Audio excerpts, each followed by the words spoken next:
Hello বন্ধুরা, কেমন আছো তোমরা? আশা করি গরমে খুব খুব ভালো আছো।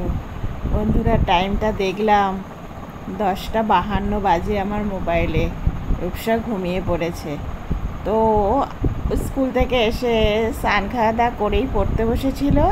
পড়াটরা করে স্যারের বাড়ি থেকে ঘুরে আসার পর তারপরে আবার আমাদের ডিনার করার পর একটু বসেছিল।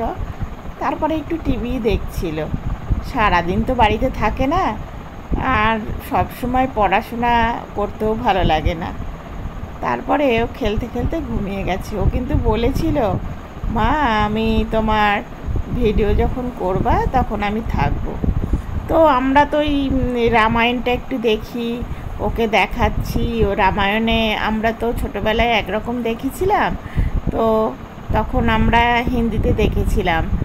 রামায়ণ যখন হতো না তখন সবাই এক জায়গায় বসে দেখতাম। তো যাই হোক, আমাদের তো সবই মুখস্থ। এবার ওকে আস্তে আস্তে একটু একটু করে দেখে চেনাতে হচ্ছে, শেখাতে হচ্ছে সব কিছু। কোনটার পর কোনটা, কোনটার পর কোনটা হবে সেটা বলি। তোমরা দেখেছো আমার বাড়িতে জোজোয়ারি আছে, তারপরে মিঠু আছে। এগুলো সব কিন্তু রূপসার জন্য।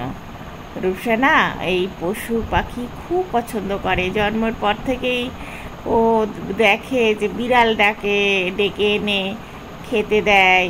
তারপরে পাখি দেখলে ও খুব আনন্দ পেত।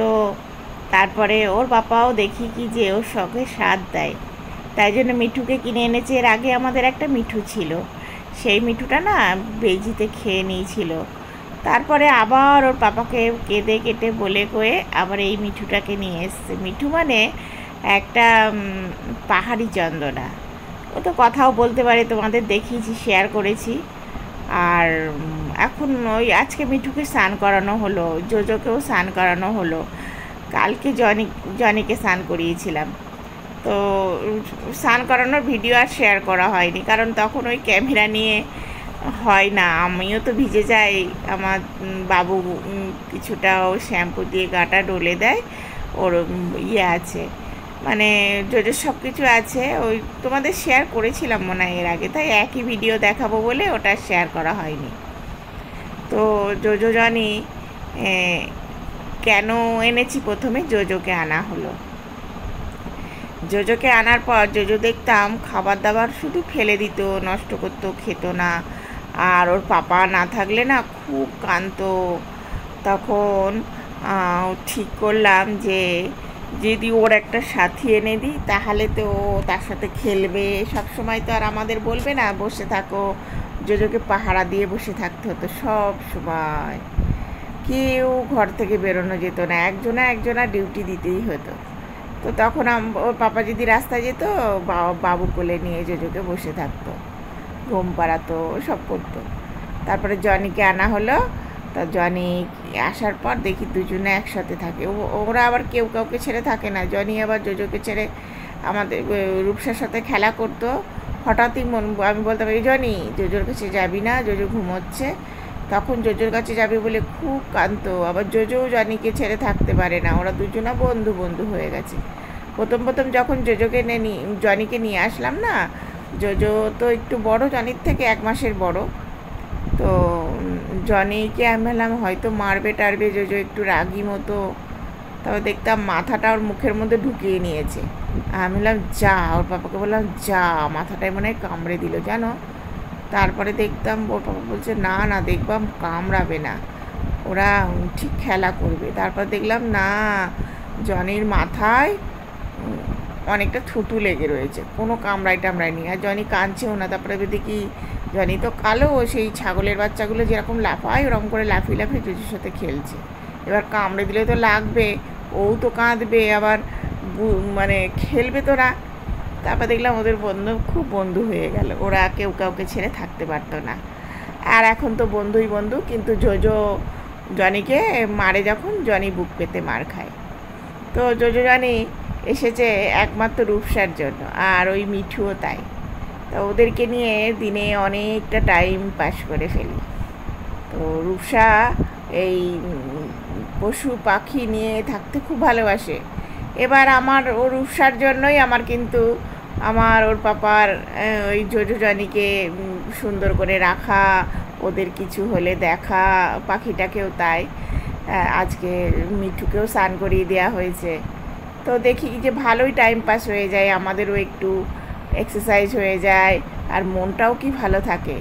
আর জোজোকে আজকে যখন স্নান করালাম তখন ওকে না বেল্ট ফেল্ট কিছু বাঁধিনি। জনি তো একটু ছেলে, ও একটু লাফালে না, ওই যখন দুটো পা দিয়ে ঠেলা দেয় পড়ে যাই আমি।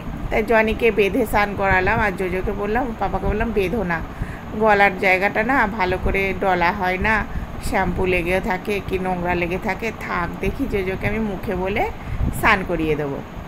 তো জোজোকে বলো, ও জোজো ওসো না, বসো, দাদা স্নান করিয়ে দেবে, তোমার পেটুটা একটু ডলে দিক, হ্যাঁ লেজুটা মাথাটা। তো দেখলাম যা বলছি, বসতে বললে বসছে, শুতে বললে শুচ্ছে। জোজো এত কথা শোনে না কি বলবো, ওর বাবা খুব হাসে আমি যখন জোজোকে ডাকি ও জোজো। তার জোজোকে যখন ডাকি ও জোজো মাথা গরম করো না জোজো, জাগা মোরগা, ওইদিকে ঘেউ ঘেউ করতে হবে না, ওরা রাস্তা দিয়ে লোক যাচ্ছে জাগা, গাড়ি যাচ্ছে জাগা, এরকম যেই বলি না ও চলে আসে। আর জোজো আর জনি যখন দুজনের মধ্যে মারামারি হচ্ছে ধরো, দিয়ে কেউ কাউকে কিন্তু মারছে বলে কেটে দিচ্ছে না, এমনি ওদের মধ্যে আং আং আং আং করে কীরকম করে, তাহলে চলে গেলাম। মাঝখান থেকে আমি বলি যে চলে গেলাম, একবার যদি এই কথাটা বলি না তখন ওদের সব মারামারি বন্ধ, দৌড়াতে দৌড়াতে দৌড়াতে এসে যে আমার পাটা ধরবে আং করে, মানে কামড়াবে না, যাবা না খেলতে হবে, তুমি চলে যাবা না, দিয়ে আমাকে আর কিছুতেই ছাড়বে না, দুটো মেলে আমাকে চিপটিয়ে ধরার মতো করবে। তাহলে ঠিক আছে, তাহলে তোরা নিজের মতো গন্ডগোল করবি না, তাহলে বস। এবার আমার ভাষাগুলো ওরা বুঝে যায়, হ্যাঁ ঠিক আছে গন্ডগোল বন্ধ, এবার মা যা বলছে তাই শুনি, যা বলি তাই বলে বস, কথা আছে। তো তোমাদের তো সেগুলো শেয়ার করেছি। আর রূপসাকে জনি এতটাই ভালোবাসে, যখন রূপসা ওই আমি রাস্তা দিয়ে আনতে যাই, অনেক দূর থেকে জনি বুঝতে পারে দিদি আসছে, গন্ধ পায় মনে হয় ও, দিয়ে দেখি দুপুরবেলায় দুটো রোদ্দুরের মধ্যে ওই টিনের ঘরে এসে রাস্তার ধারে বসে ঘেউ ঘেউ করেই যায়। আর রূপসা ওখান থেকে বলে, জনি আমি আসছি, তুই যা পাখার তলায় গিয়ে শোগা, তুই কালো তো, তোর গায়ের রং কালো, তোর গরম বেশি করবে। জনি দেখি পাগলের মতো লেজু নাড়ে, আর দিদি কখন যাবে শুকবে, এইসব। তো বহু বহু কথা আছে, অনেক অনেক গল্প আছে, যেগুলো তোমাদের সাথে শেয়ার করলে তোমরা শুনবা আর হাসবা। কালকে রূপসার এক বন্ধু মা ফোন করেছে রানাঘাট থেকে। তা রূপসার তো বহু দূরের বন্ধু, তা কথা বলছি রানাঘাটের ওই দিদির সাথে। তো আমি জোজোজানির গল্প বললাম, মিঠুর গল্প বললাম, মিঠু কী বলতে পারে, হরে কৃষ্ণ, রাধে রাধে। তারপরে আমি ফোনটা চার্জে দিয়ে ঘরে রেখে গিয়েছি, আমরা ওখানে চাটা খাচ্ছি, আমার মনে নেই যে ফোনটা রেখে গেছি, দেখো কথাই বলতে পারছি না, গরমে গলা শুকিয়ে যাচ্ছে।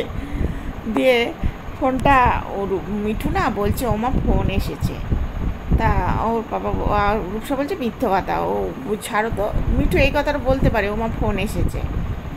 আমি বললাম দেখে আসি তো, ফোন আসতেও পারে।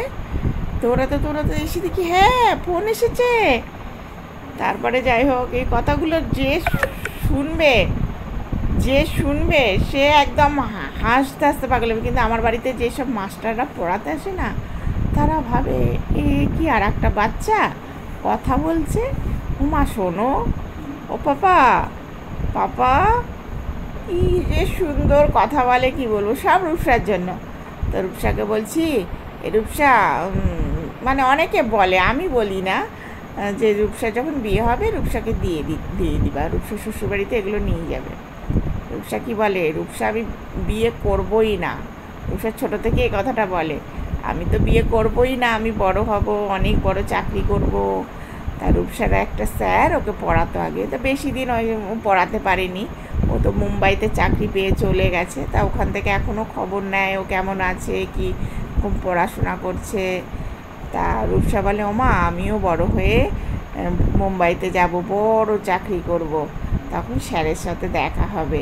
তা আমি বলি, হ্যাঁ স্যারের সাথে দেখা হলে বলবি কি যে স্যার আপনি আমাকে একদিন ধুলো ঝেড়েছিলেন, তাই জন্য আপনার সাথে আবার দেখা হলো।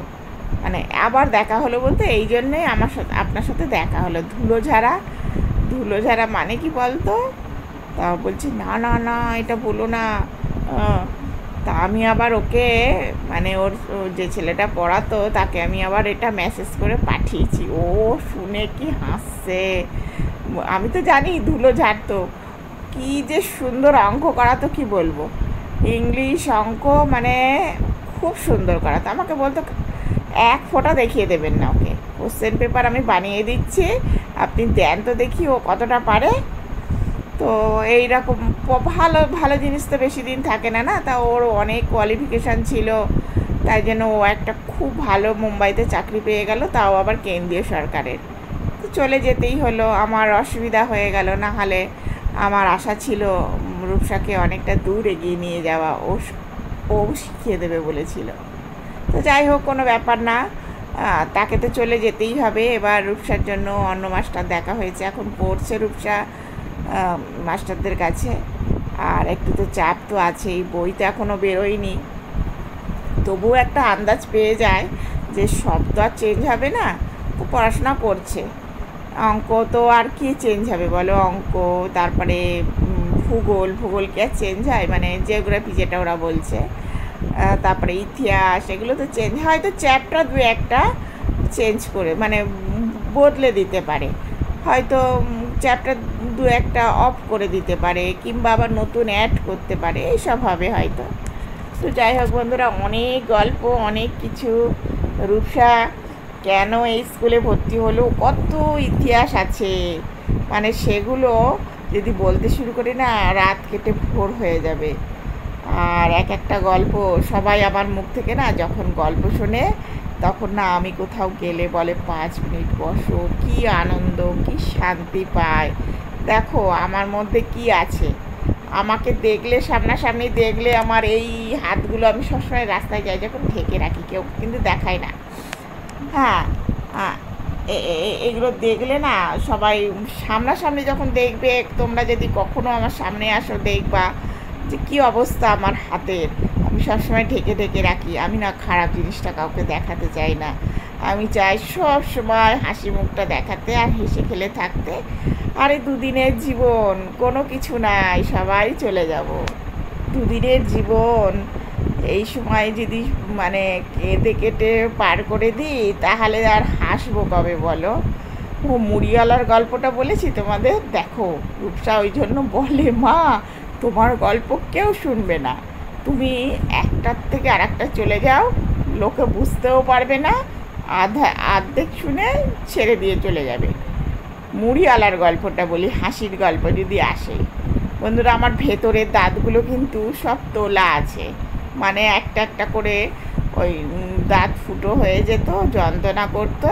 তা ভেতরের দাঁতগুলো কিন্তু বেশিরভাগ দাঁতই নেই। আমি না সামনের দাঁত দিয়ে কোনো রকমে খাই, খাবারটা না সেইভাবে খেতে পারি না, মানে জীবন কাটানো নিয়ে ব্যাপার। কিন্তু ভেতরের দাঁতে যন্ত্রণা হতো না, সব একটা একটা করে ডাক্তারের কাছে গিয়ে খুব যত্ন আদর করে দাঁতগুলো তুলে ফেলে দিয়েছি। তো আর ভেতরগুলো তো খোবলা হয়েই গেছে, মানে ফোকলা হয়েই গেছে। তো একদিন এক মুড়িওয়ালা এসছে, মুড়িওয়ালার গল্পটা বলেছি কিনা জানি না, তো রূপসা বলতে পারবে আমি বলেছি কিনা, আমি তো ভুলে যাই আবার। তো মুড়িওয়ালা বলছে মুড়ি নেন, তা মুড়িটা দিয়ে গেছে। আমি বলছে চাল ভাজা আছে নেবেন? তা আমি চাল ভাজা, দাঁড়াও বন্ধুরা, আবার নাকে শুন করছে, একটু আসছি। আমি বলছি চাল ভাজা খাবো না, ও আমার দাঁত নেই। বলছে ওই তো কতগুলো দাঁত রয়েছে। তার এই যে দাঁত কটা দেখছো, এগুলো আমার হাসির জন্য রেখেছি, আমি হাসবো বলে। দে মুড়িওয়ালা ওই কথা শুনে মুড়ি দেবে কি, হেসে পাগল হয়ে যাচ্ছি। তোমার মুড়ি সব পড়ে যাচ্ছে, তুমি হাসতে যাচ্ছ। আমি এই দাঁতগুলো হাসার জন্য রেখেছি। মুড়ি খাবো কি করে খাবো, মুড়ি চিবাবো কী করে, চাল ভাজা, মুড়ি তো তাও একটুখানি খাওয়া যায়, আর চাল ভাজা তো কটকট কটকট করে খেতে হয় না বললো। দিয়ে মুড়িওয়ালা তো হাসতে হাসতে বলছি তুমি কী কথা বলো, হ্যাঁ তো যেখানেই যায় না সবাই বলে কি যে একটু বসো, সে আমার থেকে বয়সে কত বড়, হ্যাঁ বলে কি যে বসো একটুখানি গল্প করি, কি আনন্দ কি শান্তি। আর আমাদের আশেপাশে সবাই বলে যে তোমার এত মনের জোর, যে কোনো, ওর বাবা, আমি বলি কি যে ওর বাবার সামনে বলো তো, হ্যাঁ বলে এত মনের জোর ওর, ওর এত অসুবিধা থাকা সত্ত্বেও সবসময় হাসি মুখে সব কিছু, সব কাজ সহজ করে, কোনো কিছু মাইন্ড না করে কি সুন্দর দিন কাটায়। তা আমি বলি দেখো এইভাবেই তো কাটাতে হবে, আমার কি নেই সেইটা ভেবে না কেঁদে যেটা আছে সেইটুকু দিয়ে, দেখো যে কটা দাঁত আছে সেই কটা দাঁত দিয়েই তোমাদের সামনে হেসে কথা বলছি। যেগুলো ফোকলা হয়ে গেছে সেগুলো দেখাবোই বা কেন, আর তার জন্য কাঁদবই বা কেন, যা আছে তাই দিয়ে চলতে হয় না বন্ধুরা বলো। অনেক রাত হয়ে গেল দেখো, আমিও আর তাকাতে পারছি না, আর অ্যালার্জি হয়ে যাচ্ছে, বেশিক্ষণ এই লাইটের আলোতে থাকলে অ্যালার্জি হয়ে যায়। তো তোমরা তাহলে খুব খুব ভালো থেকো বন্ধুরা। আমি ভিডিও না করতে পারলেও প্রতিদিন একটু একটু করে গল্প করতে আসবো। তোমরা যদি গল্প শুনতে চাও তাহলে এসো আমার সাথে, আমার গল্পগুলো একটু শুনো। আর একদিন লাইভে আসবো, দেখি আমি বলে কই আসবো। এই গরমে ভালো লাগছে না, আমি দেখো সকালবেলার দিকে একটা নাইটি পরেছিলাম, আর রাত্রিবেলা আবার চেঞ্জ করলাম, ওইটা একটুখানি নতুন নতুন তো মনে হচ্ছে বেশি মোটা বেশি মোটা, আবার একটু চেঞ্জ করলাম। এটা অনেক দিন পুরনো জিনিস পরতে খুব ভালো লাগে, একটু নরম নরম হয়ে যায়। তাহলে ভালো থেকো বন্ধুরা, আর কথা বলবো না। দেখো চোখ মুখ দেখো লাল লাল হয়ে যাচ্ছে, মানে চোখটা তাকাতে পারছি না। কটা বাজে দেখি, আবার 11টা 12 হয়ে গেল, ভিডিও এডিটিং করতে করতে অনেক রাত হয়ে যাবে। তোমরা খুব খুব ভালো থেকো, গুড নাইট বন্ধুরা।